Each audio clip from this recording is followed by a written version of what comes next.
taba-taba. Ay, dito na sa amin. Kama na lang. Para mamaya. Ano to? Binya, nana. Ano? Nasa sasakyan ko. Hello.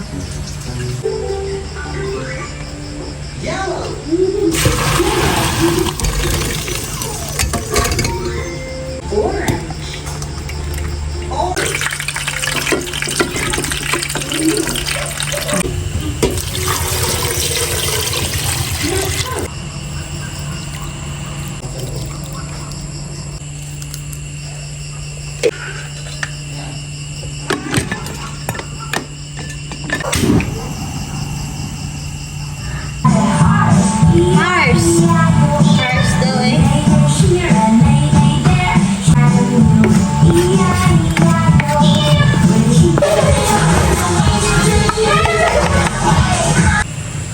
Mantika. Mag-isa tayo ng sibuyas.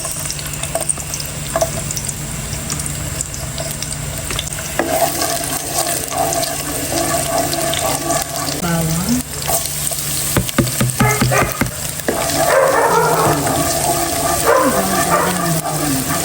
Lagay ko na yung pinalambot na tuwalya ng baka. Yan, iniwa ko siya ng medyo maninipis. Yan, para hindi nakakasamig pag kinain. Pero malambot na yan, Angels. Lagay ko na para pinakaluan ko yan, Angels. Lagay na siyang sila. Habang binibis ako, lalagyan ko ng pamunta. Kaunting patis.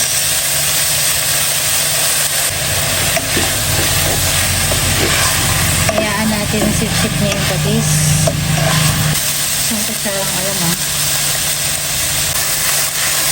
Ayan. Igisa na natin mabuti. Lalagyan ko na nagpakuluan sa kanya. Tanti lang ang ilalagay natin. Malambot na yung tuwalya. Hindi na natin sa kailangang pull-in na sobra-sobra. Para ma-achieve ko yung kulay, meron ako dito annatto powder. Lalagyan ko na siya. Yan. Peanut butter.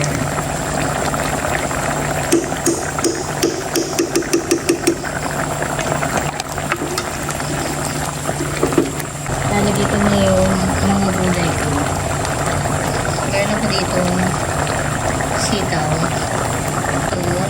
talong,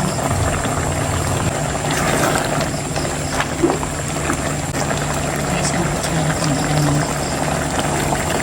paminta.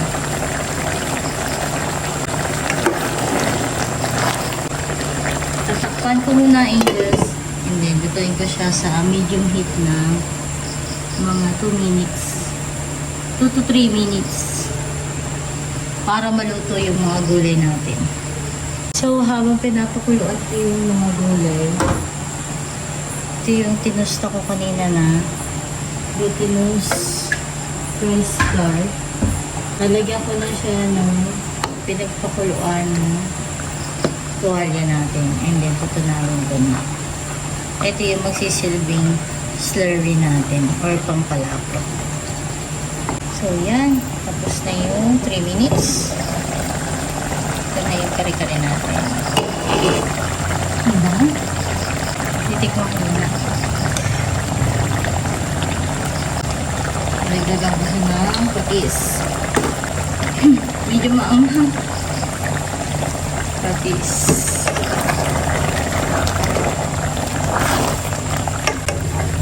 Medyo maanghang. Gawa nung alamang namin. Maanghang yung nabili namin.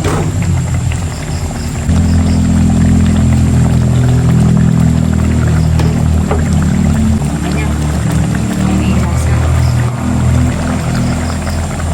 So yan, lalagay ko na ito ang ating slurry.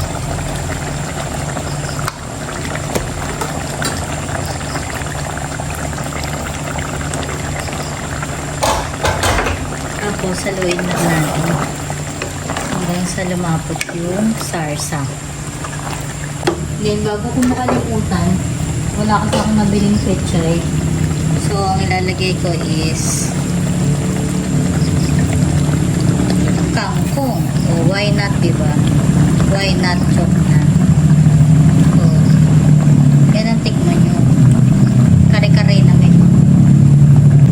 Para malinis yung kangkong, ilagay ko siya sa tubig na may asin para matanggal yung mga impurities niya. So, yan.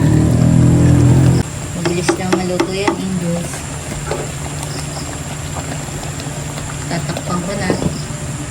Pag kulong-kulo na, papatayin ko na yung apoy. So, yan. Kulong-kulo na, Angels. Papatayin ko na yung apoy. And then, okay na yan. Babalikan na lang natin ng mga 10 minutes para maluto pa yung kangkong natin. Eto na, Angels, ang ating kare-kareng tuwalya with kangkong. Try it and enjoy, Angels. Thank you for watching. Bye-bye!